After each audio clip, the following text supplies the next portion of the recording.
ব্যাস, শিটংয়ের ভীষণ সুন্দর মনোরম পরিবেশ উপভোগ করে এবার কিন্তু আমাদের আবার নতুন জায়গার উদ্দেশ্যে রওনা দেওয়ার পালা।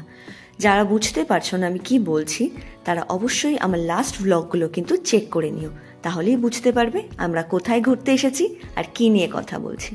দেখো, যেই রাস্তা দিয়ে এসেছিলাম সেই রাস্তা দিয়েই আবার ফেরত যাওয়ার পালা। এখন কিন্তু আমরা বাড়ির দিকে যাচ্ছি না, যাচ্ছি রঞ্জু ভ্যালির উদ্দেশ্যে। কিন্তু রঞ্জু ভ্যালিতে যাওয়ার পথে আশেপাশে কোন কোন জায়গাতে তোমরা ঘুরে আসতে পারো সেগুলো তো তোমাদেরকে দেখাতে হবে, তাই চলো নিয়ে যাই।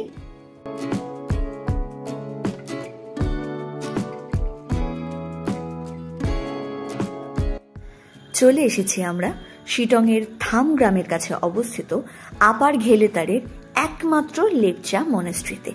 এই মনেস্ট্রির সব থেকে সুন্দর বৈশিষ্ট্য হলো এটি কিন্তু প্রায় 350 বছরের পুরনো এবং বেশিরভাগটাই মাটি এবং বাঁশ দ্বারা নির্মিত।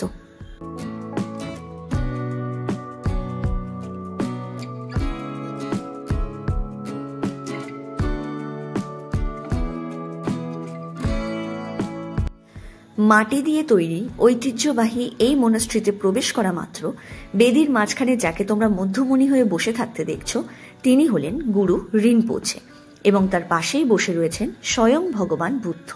এখানকার ভিতরের পরিবেশ কিন্তু ভীষণ শান্ত আর ভীষণ মনোরম।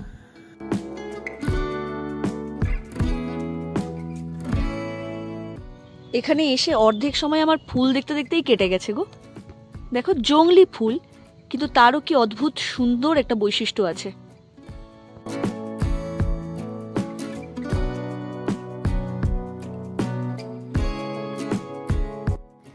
কি ভাবলে শুধুই তোমাদেরকে শান্ত হয়ে বসে থাকা শেখাবো? না, একদম না। চলো, চলে এসেছি আমরা যোগীঘাটে। আর যোগীঘাটের এই ব্রিজের নিচ থেকে কিন্তু বয়ে যাচ্ছে ভীষণ চঞ্চল দুষ্টু মিষ্টি রিয়াং নদী।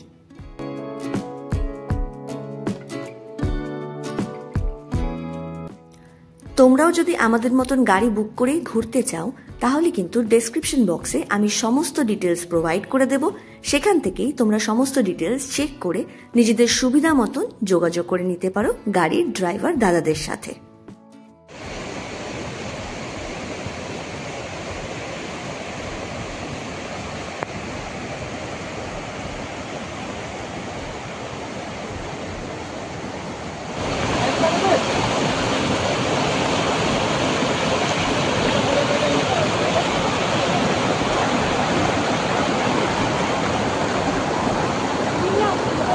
এত সৌন্দর্যের মাঝখানে না জানি কত না জানা গল্প বয়ে নিয়ে চলেছে এই জীর্ণ পুরনো যোগীঘাটের ব্রিজটি। কাঠ দিয়ে নির্মিত হলেও বর্তমানে অব্যবহারের কারণে তাতে কিন্তু সময়ের ছাপ পড়েছে। আর এখান থেকেই পাহাড়ের সৌন্দর্য উপভোগ করতে করতে আমরা আমাদের নেক্সট ডেস্টিনেশন কিন্তু ঠিক করে নিয়েছি।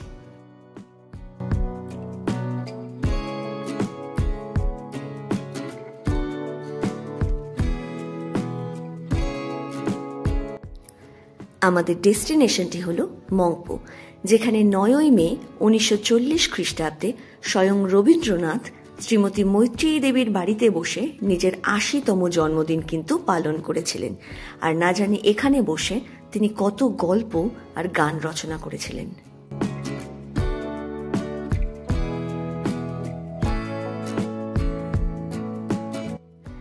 এই স্থানটি আসলে কিন্তু একটি মিউজিয়াম।